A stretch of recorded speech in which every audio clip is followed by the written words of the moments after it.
Conversation A S1. What are you studying right now? നിങ്ങളിപ്പോൾ എന്താണ് പഠിക്കുന്നത്? I am doing my English assignment. ഞാൻ എൻ്റെ ഇംഗ്ലീഷ് അസൈൻമെൻറ്റ് ചെയ്യാൻ. What's the hardest thing about English? ഇംഗ്ലീഷിനെ കുറിച്ചിട്ട് ഏറ്റവും ടഫായിട്ടുള്ള കാര്യം എന്താണ്? Pronunciation is the hardest thing for me. എന്നെ സംബന്ധിച്ച് അതിൻ്റെ ഉച്ചാരണ ശാസ്ത്രമാണ് ഏറ്റവും പ്രയാസം.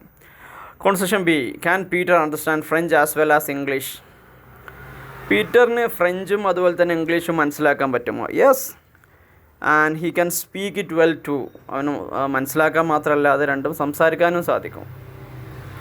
I can speak a word of any language except my own. എനിക്ക് എൻ്റെ ഒരു മാതൃഭാഷയല്ലാതെ വേറൊരു ഭാഷയിൽ ഒരു വാക്ക് പോലും സംസാരിക്കാൻ കഴിയില്ല. Neither can I.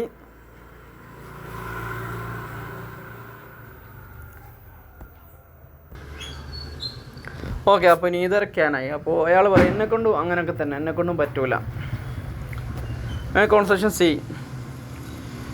That man is able to speak 3 or 4 languages. അയാൾക്ക് 3-4 ഭാഷയൊക്കെ സംസാരിക്കാൻ കഴിയും. Yes, and he can speak them well and well I understand. അതെ, അദ്ദേഹത്തിന് നന്നായി ആ ഭാഷകളൊക്കെ സംസാരിക്കാൻ പറ്റും, അതെനിക്ക് മനസ്സിലാവും. Could you learn 3 or 4 languages? 2-3-4 ഭാഷ നിങ്ങൾക്ക് പഠിക്കാൻ പറ്റുമോ? I could if I had 100 years to do it. എനിക്ക് പറ്റുമായിരുന്നു, എനിക്കൊരു 100 വർഷമൊക്കെ കിട്ടിയായിരുന്നെങ്കിൽ എന്നാണ് ഇദ്ദേഹം പറയുന്നത്. Okay, conversation D. I am feeling very discouraged. ഞാൻ ആകെ ഒരു ഡിസ്കറേജ്ഡ് ആണ്. എന്നെ ആൾക്കാരൊക്കെ നിരുത്സാഹപ്പെടുത്തുകയാണ്, ആരും പ്രോത്സാഹിപ്പിക്കുന്നില്ല. What's the matter? എന്താ പ്രശ്നം? When people talk to me they talk too fast. ആളുകളിനോട് സംസാരിക്കുമ്പോൾ ഭയങ്കര വേഗത്തിൽ സംസാരിക്കുക. You will have to listen faster then. അങ്ങനെയാണെങ്കിൽ നിങ്ങൾ പെട്ടെന്ന് എന്ത് ചെയ്യണം? ഒരു സ്പീഡ് സംസാരിക്കുകയാണെങ്കിൽ സ്പീഡിൽ ശ്രദ്ധിക്കണം. Conversation E. Learning language is difficult. ഭാഷ പഠിക്കുക എന്ന് പറഞ്ഞാൽ ഭയങ്കര ബുദ്ധിമുട്ടാണ്. I wish there were only 1 language in the world. ഞാൻ വിചാരിക്കുകയാണ് ആകെ ലോകത്തിൽ മൊത്തം ടോട്ടലി ഒരു ഭാഷ മാത്രമായിരുന്നെങ്കിൽ എത്ര നന്നായിരുന്നു. എന്നാൽ പിന്നെ നമ്മൾ ഈ ഫോറിൻ ലാംഗ്വേജോ ഇംഗ്ലീഷോ അതൊന്നും പഠിക്കേണ്ട ആവശ്യമില്ലായിരുന്നല്ലോ എന്ന് അദ്ദേഹം ആത്മകഥം ചെയ്യാണ്. Then we would have to learn it. അങ്ങനെയാണെങ്കിൽ നമ്മളത് പഠിക്കണം. That's a trouble, isn't it? അതാണ് പ്രശ്നം. അങ്ങനെ തന്നെയല്ലേ? ഇനി 79. Sorry, next conversation. Sorry. Why don't we park the car there? നമ്മളെന്താണ് കാർ അവിടെ പാർക്ക് ചെയ്യാത്തത്? That's a no parking zone. അത് വണ്ടി പാർക്ക് ചെയ്യാൻ പറ്റാത്തൊരു സ്ഥലമാണ്. There are parking meters in the next block. അടുത്ത ബിൽഡിങ്ങിൽ എന്തുണ്ട്? പാർക്ക് ചെയ്യാൻ പറ്റിയ സ്പോട്ടുകളുണ്ട്. Let's see if we can find a space there then. നമുക്ക് നോക്കാം, നമുക്ക് അവിടെ ഒരു സ്പേസ് കിട്ടുമെന്ന്.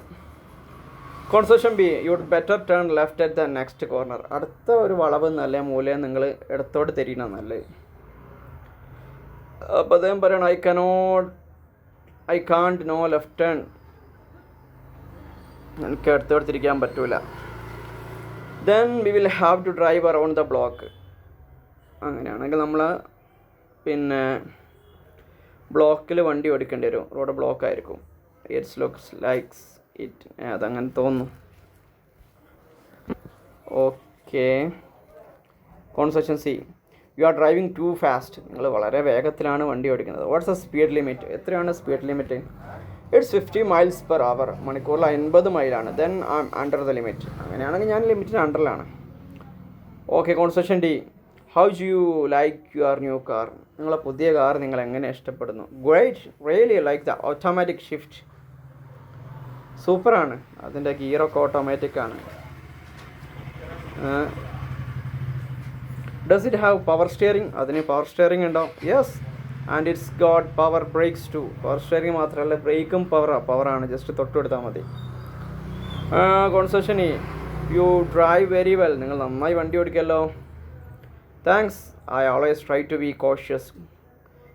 എല്ലായ്പ്പോഴും ഞാനിങ്ങനെ ബോധേഡായിരിക്കും, ശ്രദ്ധിച്ചാണ് വണ്ടി ഓടിക്കുക. You are but best of all. You drive very smoothly.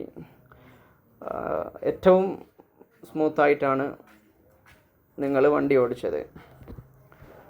അപ്പോൾ അയാൾ പറയുന്നത് steady pressure on the accelerator and brakes is എന്താണ് ഇമ്പോർട്ടൻ്റ് അങ്ങനെ അയക്കും. അതായത് ആക്സിലറേറ്റർമേൽ സ്റ്റഡി ആയിട്ടുള്ള പ്രഷർ, അതേമാതിരി ബ്രേക്ക് മേലെ, അതായത് ഉദ്ദേശിച്ചത് ഒരു മെല്ലെ ആക്സിലറേറ്റ് ചവിട്ടി അത് കൂട്ടി കൊണ്ടുവരിക. കാർ ഓടിക്കുന്ന ആൾക്കാർക്കറിയാം. അതിലുള്ള ഒരു സ്റ്റഡി പ്രഷർ, അതാണ് ഇംപ്രൂവ് ഡ്രൈവിംഗ് അങ്ങനെ അയക്കും. ബാക്കി അവിടെ കാണുന്നില്ല. ഓക്കെ, വൈൻഡപ്പ് ചെയ്യാം.